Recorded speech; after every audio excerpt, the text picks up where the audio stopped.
ओम शांति। हमारे बीच में आदरणीय भाई साहब मधुबन घर से पहुँचे हैं। हम सब एक हाथ की ताली से भाई साहब का बहुत बहुत, इस रक्षाबंधन के पर्व पर आप आ गए भाई साहब हमारे पास। हमारे दिल के उद्गार बहुत हैं और ORC की तरफ से, आप सब की तरफ से, हमारे श्वेता दीदी आदरणीय भाई साहब को हमारे दिल के उद्गार व्यक्त कर रहे हैं। थैंक यू भाई साहब, आप हमारे बीच में पधारे और रक्षाबंधन तक आप हमारे साथ हैं। और ऐसे ही मधुबन से मधुबन घर की खुशबू लेकर आप हमारे बीच में पधारे हैं। ऐसे ही आप हमारे साथ आते रहें और हमें आपकी जो पालना है, जो अमृत वेले का आपका बहुत सुंदर पालना आपकी मिलती है और क्लासेस मिलती हैं, वो हमें भी देते रहें। तो हम आदरणीय भाई साहब से अभी क्लास भी सुनेंगे और उसके बाद सभी ORC निवासी भाई बहनें अमृत भी लेंगे और उसके बाद आप सभी जो भाई बहनें आज खास राखी के लिए पहुँचे हैं यहीं पे रहेंगे। आपके साथ आदरणीय भाई साहब, आदरणीय आशा दीदी, विजय दीदी राखी का प्रोग्राम करेंगे।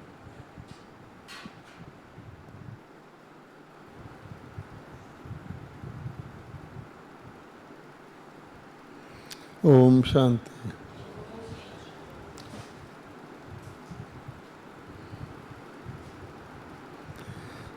प्यारे बाबा इस धरती पर आए, एक ही कार्य के लिए आए और वो है पावन दुनिया की पुनर्स्थापना करना। और प्यारे बाबा को ऑलमाइटी हैं, पहले से ही पता है कि पावन दुनिया की स्थापना कल पहले भी की थी और उसी विधि से हूबहू दोबारा करते हैं। तो प्यारे बाबा ने रक्षाबंधन को भी एक बहुत ही सूक्ष्म लेकिन बहुत ही पावरफुल माध्यम बनाया पतित दुनिया को पावन करने का। हम सब जानते हैं कि जितने भी फेस्टिवल हम मना रहे हैं आजकल, युगों से मना रहे हैं, वो सारे के सारे संगम युग पर असली रूप में थे। तो रक्षाबंधन भी संगम युग पर ही प्यारे बाबा ने शुरू किया था। अब आप देखिए कि बाबा ने सारे भारत को पावन बनाना है और बाबा जानते हैं कि जो बच्चे ब्राह्मण बनेंगे वो तो मेरी श्रीमत पर चलेंगे। उनको तो मैं समझा देता हूँ कि बच्चे पावन बनने का बहुत सहज और आसान तरीका यही है कि साकार रूप में तुम भाई बहन के संबंध में आ जाओ।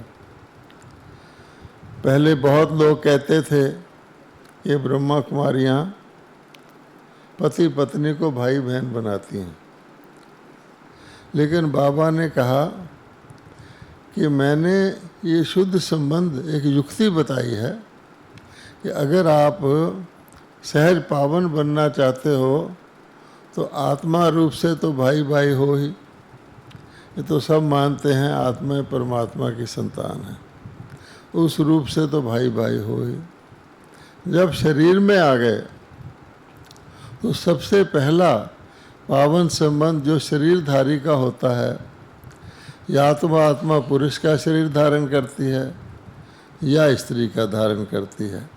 तो बाबा ने कहा पुराने कलयुगी पतित संबंधों को भूलने की सबसे आसान विधि है कि भाई बहन के संबंध में आ जाओ। तो जो भी युगल थे, बाबा ने उनको कहा तुम आत्मिक दृष्टि से भाई बहन समझो, बाकी दुनिया के अंदर जैसा व्यवहार है पुरानी दुनिया में करते रहो। अब यही विधि बाबा ने जो बच्चे तो ज्ञान में आ गए, उनको समझ में आ गया, पवित्रता का मूल्य पता लग गया और उन्होंने तो धारणा शुरू कर दी। उनके लिए तो ये बंधन एक ही बार जीवन में बनता है और बाबा कहते हैं वो काफ़ी है। लेकिन अन्य भारतवासियों को भी बाबा ने अपने ज्ञान में लाना है, उनको भी पवित्र बनाना है।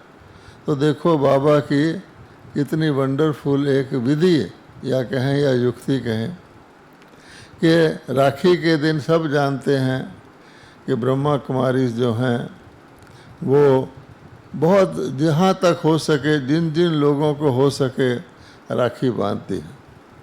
और बाबा ने कहा हुआ है कि बाबा की सेवा को बढ़ाने के लिए बाबा को वीआईपी का, माइक का सहयोग चाहिए। तो इसलिए बाबा ने ये युक्ति रची कि वैसे तो किसी वीआईपी के पास कोई जाएगा, हम कहेंगे ज्ञान सुनो, आप समझ सकते हैं कि सारे तो नहीं सुनेंगे।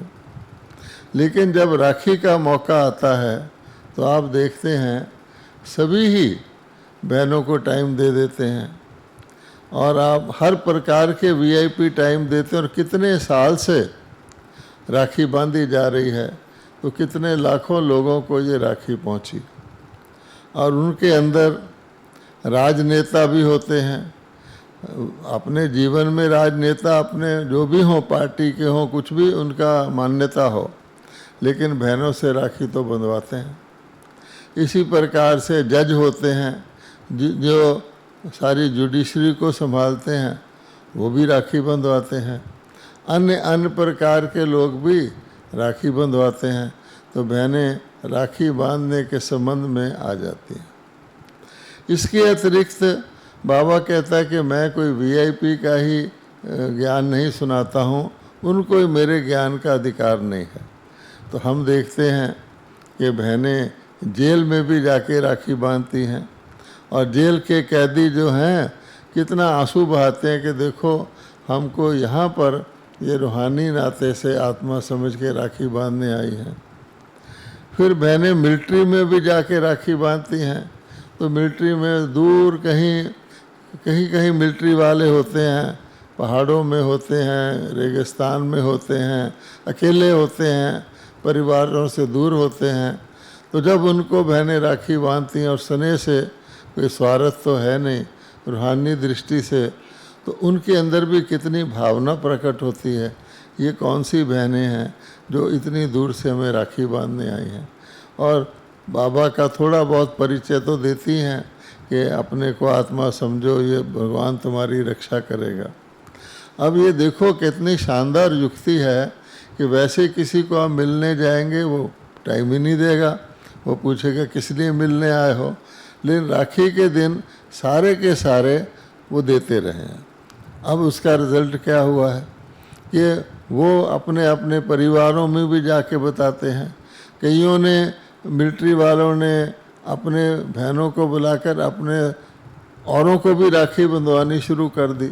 इसी प्रकार से जहाँ जहाँ गए, कभी कभी राजनीतिक भी अपने पूरे ग्रुप को बना के राखी बंधवानी शुरू कर दी। तो अब नतीजा क्या है कि वो जो राखी का बंधन था, जो उनको धीरे धीरे परिचय मिलता था, तो उस समय तो ब्रह्मा कुमारी छोटी थी। अब ब्रह्मा कुमारी धीरे धीरे प्रख्यात हो गई हैं। ब्रह्मा कुमारी की संख्या भी बढ़ गई है, उनकी पवित्रता की पावर भी बढ़ गई है। उसके नतीजे से उस राखी का वैल्यू भी बढ़ गया है। आगे तो टाइम देते थे, जानते नहीं थे, अब खुशी खुशी टाइम देते हैं। ना बांधने जाए तो कहते हैं बहन जी हम तो सुबह से बैठे हैं, आप अभी आए हो। तो देखो उस राखी ने धीरे धीरे उनके अंदर ज्ञान का बीज बो दिया।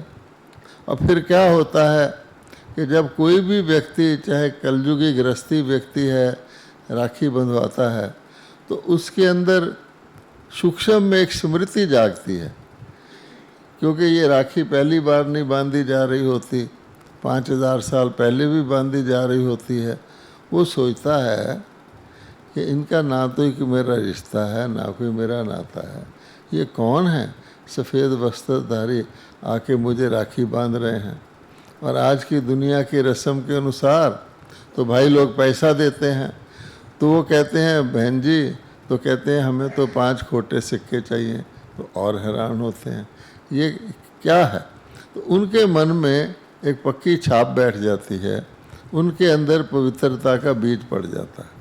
तो धीरे धीरे धीरे धीरे जैसे वातावरण शुद्ध होता जाता है, जैसे बाबा ने तो सबको पावन बनाना ही है, तो उनके अंदर जो पड़ा हुआ बीज है, हमको बहनें सुनाती हैं कि हम मिलिट्री में गए, वहाँ पर राखी बांधी, तो उनके इंचार्ज ने कहा बहन जी ज़रा रुकना। फिर उन्होंने कहा कि आपने हमें पहले भी राखी बांधी थी, आप मेरे घर में आओ, मेडिटेशन कराओ। इस तरीके से एक बहुत ही सूक्ष्म विधि से, क्योंकि धार्मिक लोग तो होते ही हैं, वो किसी न किसी धर्म को मानते हैं, लेकिन और कोई भी धर्म ये सूक्ष्म हथियार यूज़ नहीं कर सकता, क्योंकि राखी तो बहनों ने ही बांधनी है। तो और धर्मों में सन्यासी तो राखी जाके बांधेंगे नहीं, वो तो बहनें हैं ही नहीं। अन्य भी जो महात्मा वगैरह होते हैं, उनके पास इतनी सेना तो नहीं होती, और उनको थोड़ा अभिमान भी होता है कि किसी ने बंधानी है तो मेरे पास आए। इस प्रकार से आप देखेंगे ये राखी का त्यौहार भी धीरे धीरे धीरे धीरे जो होता है, कहते हैं संबंध वालों को, संपर्क वालों को समीप लाता है, और समीप लाकर फिर उन्हीं लोगों से कभी कभी हम अपने फंक्शन में भी बुलाते हैं, उनको धीरे धीरे बाबा के यज्ञ के सहयोगी बना देता है। तो कितना बड़ा नेटवर्क ये बाबा की आप युक्ति और विधि देखेंगे कि ज्ञान ना सुनाकर भी वो जो हमारा असली कर्तव्य है उसको बाबा कैसे ढंग से करवा देता है। मुसलमान लोग भी राखी बंधाते हैं, अन्य धर्मों कम्युनिस्ट भी राखी बंधवाते हैं, बिजनेसमैन भी राखी, क्योंकि वो हमेशा ये सोचते हैं कि शायद कोई चंदा मांगने आए होंगे, आए हैं, अच्छा चलो राखी बांध दो। लेकिन जब उनको थोड़ा संदेश मिलता है, साथ में परिचय भी मिलता है, तो वो हैरान होते हैं कि ऐसा तो हमने कभी देखा ही नहीं कि अपने घर से कोई चल के आए, निस्वार्थ चल के आए, हमसे समय मांगे और फिर हमको राखी बांधे और उसका महत्व बताए। तो आप देखेंगे इस फंक्शन के द्वारा भी बाबा ने कितना कार्य करवा लिया है। और अब तो हम जानते हैं कि धीरे धीरे धीरे धीरे मनुष्य इस पुरानी दुनिया के दुखों के बंधनों को अनुभव करते जा रहे हैं। धीरे दिन को वो सुख समझते थे, अब तो लोग डरते हैं कि कलयुगी गृहस्थ ऐसा नरक है, क्योंकि वो संस्कार भी उल्टे हो गए हैं, स्वार्थी हो गए हैं। तो बहुत खुश होते हैं। ऐसे माता पिता भी थे जिन्होंने जब अपनी कन्याएं दिया था तो सोचते थे, कन्या को कहते थे सोच लो, देख लो अच्छी तरह, तो कन्या तो बाबा की होती थी, उसने मैंने सोच लिया। अब वो सोचते हैं हमने तो सोचा था किसी आश्रम में जैसे किसी को भेज देते हैं, लेकिन ये तो जब वो देखते हैं कि मेरी बेटी फलाने जज को राखी बांध रही है, तो माता पिता का भी सीना फूल जाता है कि देखो हम तो जज के पास मीटिंग भी नहीं कर सकते और मेरी बेटी उसको राखी बांध रही है, उसको टोली खिला रही है। तो इस प्रकार से और सारे ही ब्राह्मणों का जो है निश्चय का परसेंटेज बढ़ता। जब हम देखते हैं ना तो निश्चय का परसेंटेज डेफिनेटली बढ़ता है।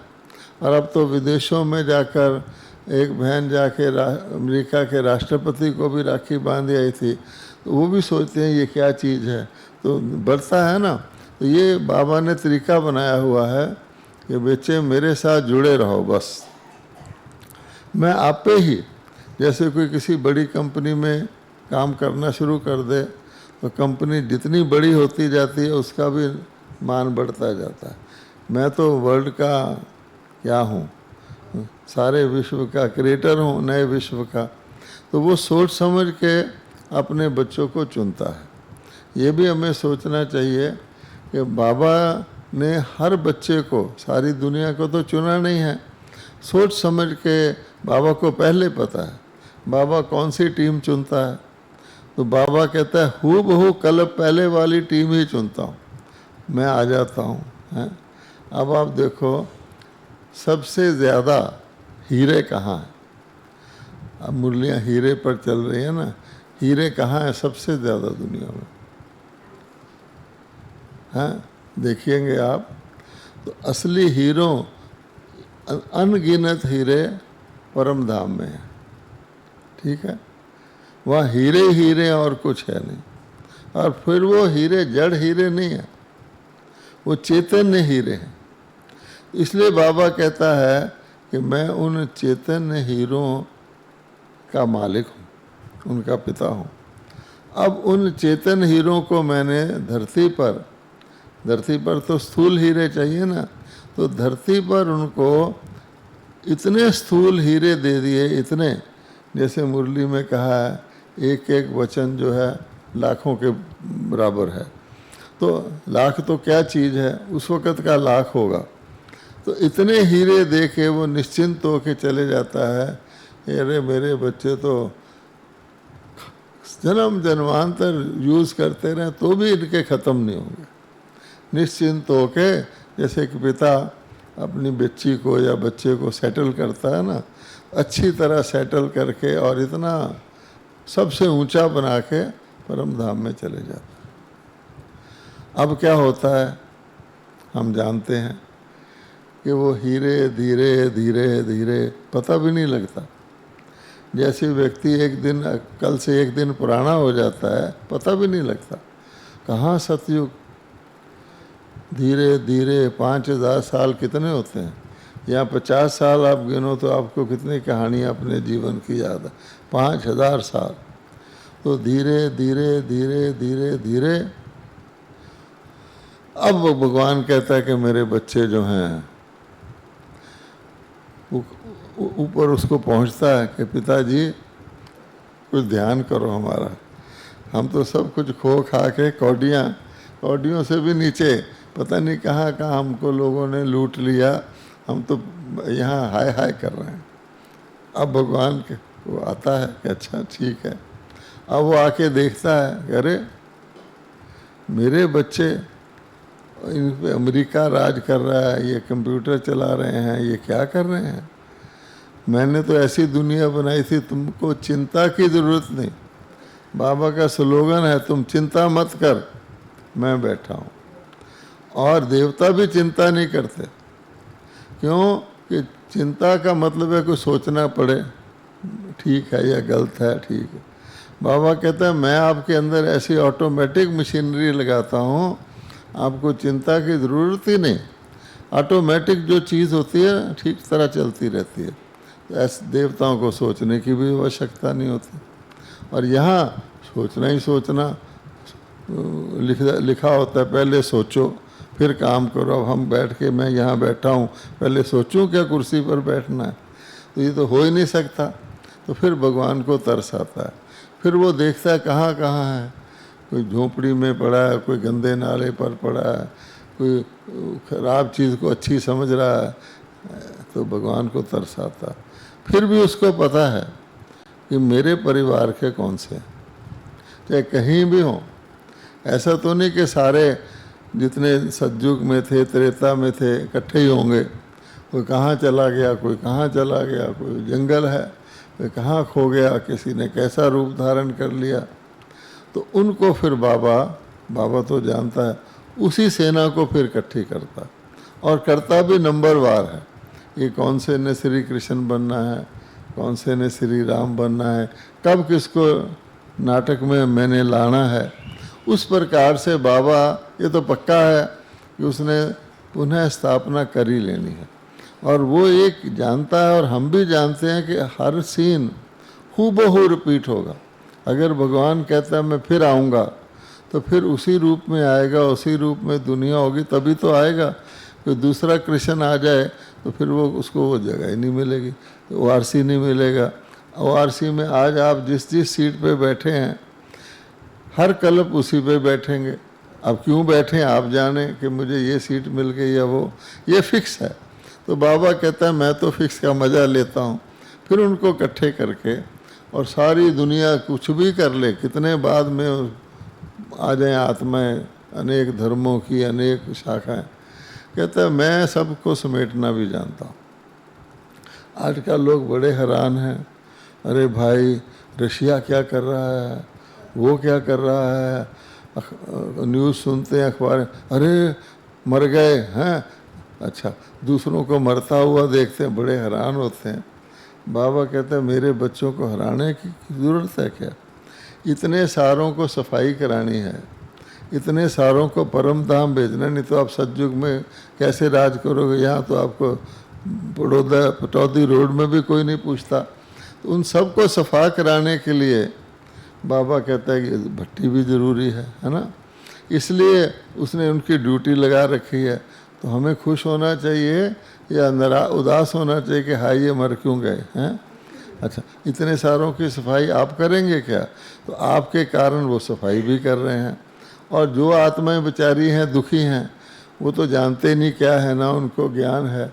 तो बाबा तरस खा के उनको एक बारी छुट्टी कर देता है। उन्होंने कितने मांस बकरे कितने मुर्गे खाए हैं भट्टी में डाल के, तो कहते ज़रा तुम भी देख लो, थोड़ा टेस्ट तो कर लो। इसलिए वो धड़ाक से एकदम फिर भी उनके तरस खा के उनको परम धाम भेज रहा है। इसलिए बाबा कहते हैं हर एक काम बाबा के लिए हो रहा है। कोई कुछ भी करेगा वो बाबा के काम में सहयोग करेगा, ये पक्की बात है। अगर आपके आगे कोई कष्ट आ गया, बहुत अच्छा है, आप ताकतवर बन जाएंगे, है ना। कष्ट आएगा जाएगा, आत्मा को तो कोई ख़त्म ही नहीं कर सकता ना। इसलिए बाबा कहता है कि रक्षाबंधन हमारे लिए जितने अन्य अन्य हमारे तरीके हैं, भोग लगाना भी बाबा का तरीका है।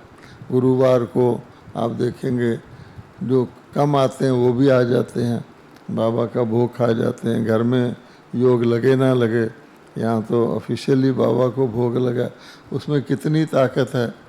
ये कोई हलवे चावल का सवाल नहीं होता, लेकिन बाबा उसके अंदर किसी के अंदर कुछ भर दे हैं, वो भर के देता है। तो भोग खाते खाते हम लोग, उसका भी प्रभाव पड़ा है। भोग खाते खाते गोलगप्पे खाना वो तो छूट गया, क्योंकि वो अंदर आ जाता है कि अंदर भोग जा रहा है, अब इसके ऊपर गोलगप्पा क्या करेगा। ऑटोमेटिक आपका स्वभाव चेंज हो जाएगा। इसलिए बाबा कहते हैं बड़े प्यार से, जैसे बच्चों का स्कूल होता है केजी स्कूल, ऐसे मैं अपने बच्चों को रख के धीरे धीरे धीरे धीरे क्या से क्या बना देता हूँ। तो ये जो रक्षाबंधन है, हम दूसरों को बांधते, यानी लोग समझते हैं कि हम बहनों की रक्षा करते हैं। दुनिया में जो राखी होती है उसमें क्या होता है कि हम बहनों की रक्षा करूँगा।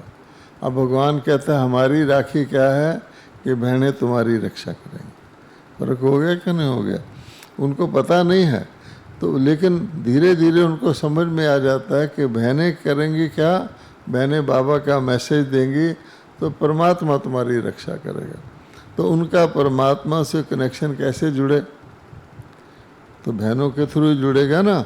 इसलिए ये भी एक बहुत बड़ा, बहनें दृष्टि देकर शांति में बैठाकर, कोई भी व्यक्ति हो आप 2 मिनट उसको शांति में बैठा दो, उसको इतनी शक्ति महसूस होती है, इतनी शक्ति। वो कहता है चले जाए, बहनें तो कहते हैं ये क्या था। मैंने तो ऐसा ज़िंदगी में नहीं कभी अनुभव किया कि मुझे कोई आए, कुछ पता नहीं, शांति में बैठाए, मैं तो ठंडा हो गया बिल्कुल। तो फिर उनको अंदर आता है कि जरूर कोई चीज़ है। तो आज नहीं कल उनको आना ही है। और अब तो सारे बोलने लग गए हैं। तो बाबा कहता है अब आपके फ्रूट खाने के दिन है। एक होता है बीज बोया, पौधा बना है, अच्छा कोई तोता उसको खा गया, अब आपके इतने फ्रूट खाने के दिन हैं कि फल ही फल, फल ही फल। अतः बाबा कहता है अब तो प्रत्यक्ष हो जाओ, क्योंकि अंदर कईयों के बहुत रहता है मैं बहुत ज्ञानी हूँ, मेरे में बहुत धारणा है। बाबा कहते सब कुछ बाहर ले आओ, क्योंकि अब तुम्हारा फ्रूट खा के फिर बीज बनने का समय आ गया। ओम शांति।